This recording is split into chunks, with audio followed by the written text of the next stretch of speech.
Hello, I'm George Rodriguez, a business leader specializing in the agribusiness market in Latin America. And today I want to offer a strategic reading of a story that, in my view, goes much deeper than it first appears. The headline is provocative, but it captures the moment well. Agribusiness remains central to the Brazilian economy, to food production, to the trade balance, and to the country's competitiveness. Yet that very same agribusiness is now also carrying debt. And when we say that, we are not talking merely about a one-off issue affecting one or another producer. We are talking about a landscape of more expensive credit, tighter margins, greater bank selectivity, higher operating costs, and an entire chain feeling the weight of leverage. What the report lays bare is a paradox. On the one hand, Brazilian agribusiness remains strong in productivity, technology, export capacity, and geopolitical relevance. On the other, the sector's financial structure has become more fragile as a result of several factors that have accumulated over time. High interest rates, commodity volatility, elevated input costs, rising climate risk, the need for more aggressive working capital, and less predictability in revenue formation. And here I want to make a very objective reading, wearing two technical hats, that of a senior agronomist and that of a senior formulation chemist. Because when we talk about credit and debt, many people think only of the bank, the installment, and the restructuring. But the problem goes far beyond that. It reaches the input industry, formulators, raw material importers, distributors, cooperatives, traders, hauliers, storage operators, retailers, and of course the farmer. In practice, a leveraged agribusiness buys differently. It plans less in advance, negotiates less effectively, reduces stock, delays investment, and often pushes back technical decisions that ought to be taken at the right moment. This applies to fertilizers, crop protection products, adjuvants, biological, soil amendments, seed, parts, machinery, and even specialist services. When cash tightens, the priority becomes surviving the cycle, not optimizing it. And that difference is enormous. From an agronomic engineering perspective, the first impact is a loss of predictability in crop management. A farmer under financial pressure tends to scale back the technology package, reducing rates, swapping solutions for price, delaying applications, or extending purchasing decisions. That can compromise crop health, yield, operational windows, and harvest quality. In highly sensitive crops, the financial impact appears quickly. A poor decision today can reduce control efficacy, increase pest pressure, favor resistance, limit physiological response, and undermine the economic return of the crop. From a formulation standpoint, the problem is equally relevant. The agrochemical chain depends on raw materials that are often imported, on energy, freight, storage, and working capital.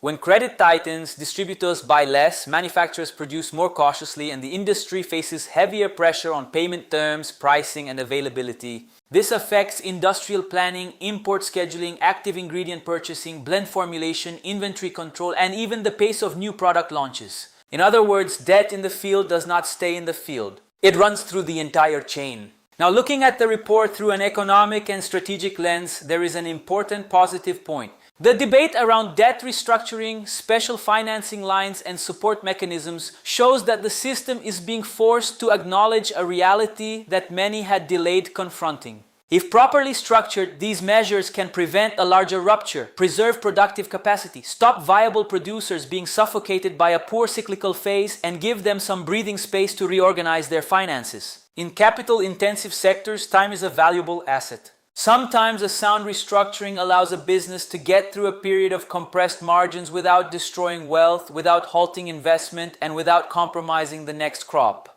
But I need to be very clear. Restructuring is not the same as solving, and that is the main risk. If the system's response is merely to extend maturities, reduce grace periods, or push back due dates without tackling the structural cost of money, the weak predictability of income, and the inadequacy of revenue protection tools, the problem will return.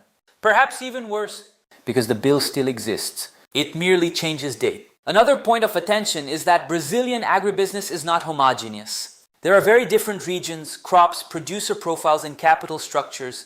The risk is to design overly generic solutions for realities that are extremely distinct. There are highly professional producers with risk management, hedging, governance, and crop planning very well structured. But there are also more leveraged operations with lower financial resilience that were hit harder by the combination of weather, price, and cost. Public policy and financial instruments need to be intelligent enough to differentiate between these realities. And here enters a theme that as a formulator I consider central: ecosystem. Agribusiness is not just production. It is a mechanism that starts with research, passes through the chemical industry, logistics, distribution, credit, and the field, and then returns to the consumer and to export markets. If raw materials become more expensive, if energy rises, if freight pressures, if interest rates rise, and if risk increases, the entire chain loses efficiency. And when the chain loses efficiency, Brazil loses competitiveness. For that reason, the correct reading of the report is not simply agribusiness is in debt. The correct reading is agribusiness is asking for a new financial and operational architecture. One that combines credit more closely aligned to the agricultural cycle, more robust crop insurance, more professional risk management, greater capital discipline, and a longer-term vision. Because what sustains agribusiness is not only the ability to produce a great deal, it is the ability to produce a great deal with consistency, predictability, and profitability. So if I had to sum up my view in one sentence, I would say this: Brazilian agribusiness remains an extraordinary force, but it now needs to reorganize its financial structure so that productive strength does not turn into cash flow fragility. And that applies to the farmer, the industry, the distributor, the cooperative, and the entire ecosystem. The big question is, will we use this moment to correct course structurally, or will we simply push the problem into the next crop? Der in die desediot.